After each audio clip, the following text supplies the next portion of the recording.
আপনি তো আসলে বিভিন্ন সময়ে আপনার অ্যাক্সিডেন্টাল মানে আপনি তো আপনার বেসিক্যালি এটা নিয়ে প্রচুর কাজ করেন এবং মানুষের আপনি সব সময় পাশে দাঁড়ান, এইটা নিয়ে যদি আপনি একটু আলোচনা করতেন। অ্যাক্সিডেন্ট কেসেস আবার বিশেষ করে বার্থ ইনজুরি। বার্থ ইনজুরি হচ্ছে মেডিকেল ম্যাল প্র্যাকটিসের মধ্যে পড়ে। মেডিকেল ম্যাল প্র্যাকটিস যেটা বিভিন্ন পৃথিবীর অন্য দেশে এই সুবিধাটা নেই। America is a country of tort freezer, মানে টর্ট বলতে compensation only, civil wrong it's remedy is only compensation. আমরা যে কেসগুলো করি recover millions of dollar for victims.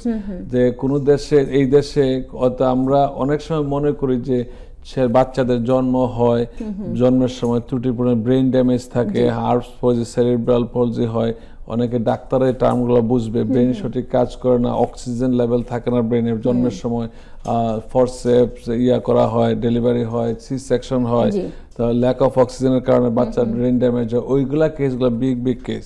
আর আমরা ফ্রি অফ কস্ট করে থাকি, আমরা কোনো ধরনের আর্থিক কোনো বেনিফিট প্রথমে নেই না, অনলি কেস উইন করার পরে আমরা একটা পার্সেন্টেজ জাজ নির্ধারণ করে দেয়, এই পার্সেন্টেজটা আমরা নিয়ে থাকি। এই ক্ষেত্রে ক্লায়েন্টের সুবিধা কি, অন্যান্য দেশে আছে যেমন আগে অ্যাটর্নিকে মানে ফি দিতে হয়, কিন্তু আমেরিকাতে অনলি কান্ট্রি এই দেশে এইসব টর্টের জন্য কোনো ফি দিতে হয় না, অনলি উইন করলে পরে আমরা কাজগুলা টাকাগুলো আমাদের বিভিন্ন স্টেটে পার্টনার আছে। আমি 20 ইয়ার্স প্র্যাকটিস করি, আমার পার্টনাররা সব গুলটেপি বলেন, বিভিন্ন ধর্মের পার্টনার, আমার সব পার্টনার বাইরে, আমেরিকান পার্টনার, আমরা সব আমেরিকান অ্যাটর্নি।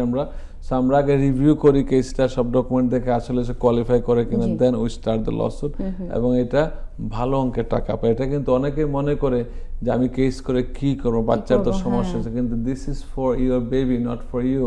কারণ আপনারা একটা সময় পরে আমরা হয়তো থাকবো না, মা বাবা হয়তো থাকবে না, কিন্তু বাচ্চার ভরণ পোষণ কে করবে? একটা ব্রেন ড্যামেজ বেবি বা হাতের সমস্যা বেবি বা পঙ্গু, সো এই ক্ষেত্রে করে কি বাচ্চার জন্য ট্রাস্টের টাকাটা রাখা হয়।